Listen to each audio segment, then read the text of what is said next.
And we are back. If you've been around for a little while, if you've seen any of my regular stuff, you probably know that I'm not a huge fan of scripting, but it does have its uses. Why do we script? It's very easy for someone like me, for example, to waffle on and on and on and on about absolutely nothing and go completely off track. It's kind of one of my trademarks if I'm not reined in, and a script can do that.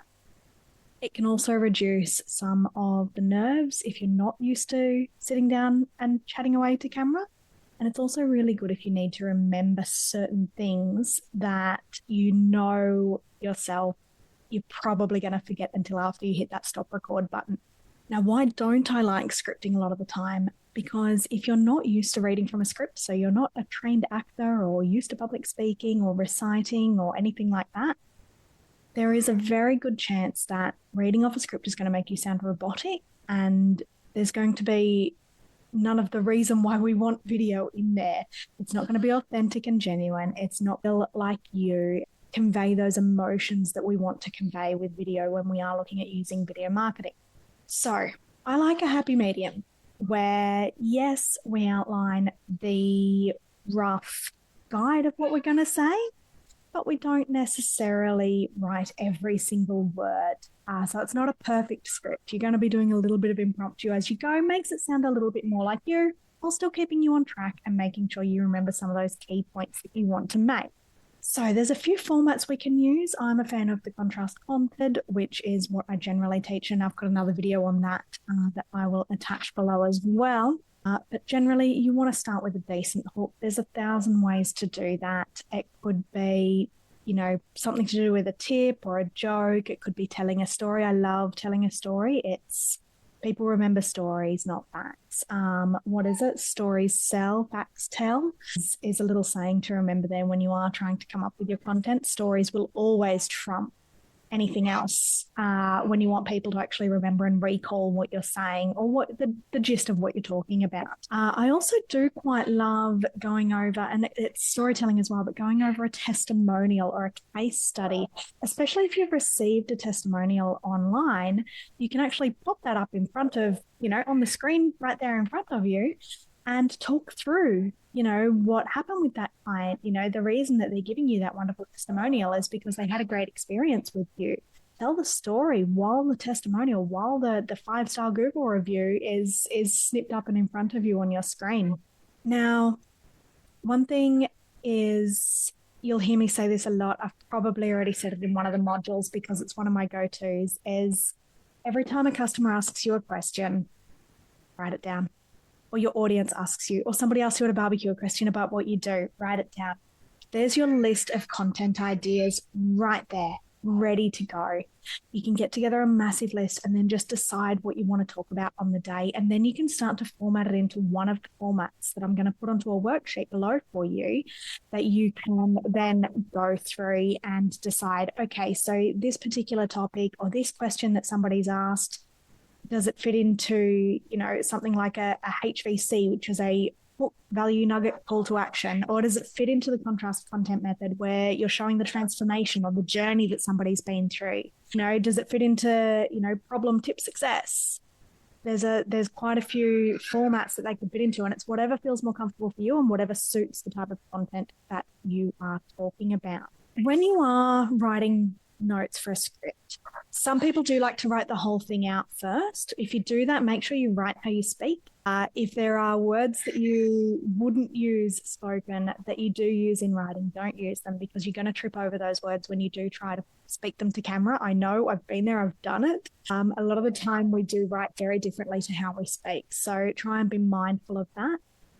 One idea per sentence, one sentence per breath. I'll repeat that again because that one is a really, really nice key one to make sure that it comes out naturally. One idea per sentence, one sentence per breath. Mark your pauses. However you want to do it. I use dash, dash, or slash, slash, or whatever it is, and a nice big gap, because your brain will want to just keep reading. We read quick. We read faster than we speak. So you need to slow yourself down. Otherwise, you will start tripping over your words if you are reading it. Going. So if you've written 3 or 4 sentences, read it aloud, then go back and edit. You might find there are bits in there that you're tripping over that you wouldn't have picked up on. If you're going to use a teleprompter, there are a million apps that can do it, whether you're on Windows, whether you're on Apple, or whether you're on your phone. There's teleprompter style apps. Just remember, make it slower than you think, especially when you first start. You might think, oh, I talk quick, so I want it to go quick. No, because you need to absorb what you're reading, and then you need to put context to it in your mind. You need to put emotion to it in your mind, and then you need to speak it. So you actually need your brain to have time to catch up as you're doing it. And those pauses actually make editing easier, for one, which we'll get to one day. But they do make actually recording the videos sound a lot more natural than if you're trying to rush through reading a script. I don't use teleprompters. I'm not a big fan. I prefer doing things like little notes on or around the start just to keep myself on track if I need to, or even handwritten notes. Some people use cue cards. I'm perfectly okay with cue cards. I'll use them sometimes if I am up in front of an audience, if I know that I'm likely to go off track or I don't have presentation slides to fall back on to keep me on track. Sometimes I will use cue cards. That's the old debating days in me. But just if you don't want to do the full script thing, and I don't always, as you know, I don't always recommend a full script. Do your cue cards or your sticky notes or whatever it might be, just to help keep you on track and remember those little points, especially if you're quoting facts or having to remember somebody's name or something like that, that you actually do need to remember, and you can't just wing on the day. Start with your hook. Don't bother with an intro most of the time. Now, some of my videos I do start with an intro. I do it every now and then just because it feels natural for that particular video, or if I know that some of my videos haven't had an intro in a little while, but most of the time I try and start without an intro. They already know who they're listening to most of the time. They don't need to hear all of your background and qualifications and things like that, you know, unless it's certainly not for a reel, certainly not for something like that. If it's a webinar or something, yeah, you might do a quick intro. But if you're doing it for reels, no, you don't need to do it. Hi, I'm Anastasia and I'm from No Grey Suits. You've just taken up, 10, 15 seconds of somebody's time and they've got no value out of that whatsoever. So think about the value that they want or the hook that you want them to pay attention to and jump straight into that. Ditch the intro. Your call to actions need to be suitable for the type of reel that you are putting out there or content that you are putting out there. Jumping in and asking for somebody's hand in marriage on the first date isn't the way to go. So you could keep your CTAs fairly soft if it's that kind of content, if it's that real sort of top of funnel, educational tips style content, and leave your strong CTAs for your bottom of funnel style content, as opposed to asking for their hand in marriage before actually sitting down and eating a meal. All right, now.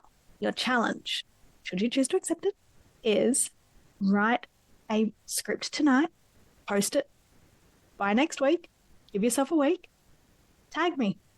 I can check it and see how you go. Give it a go. Sometimes writing it down rather than winging it is helpful. Like I say, even if I am writing a script, I tend to keep it to dot points and stick it around.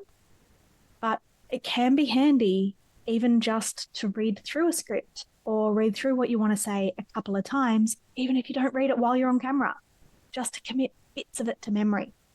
So going in with a little bit of a plan, a little bit of strategy sometimes can be better than winging it, even though we all know I'm a fan of winging it.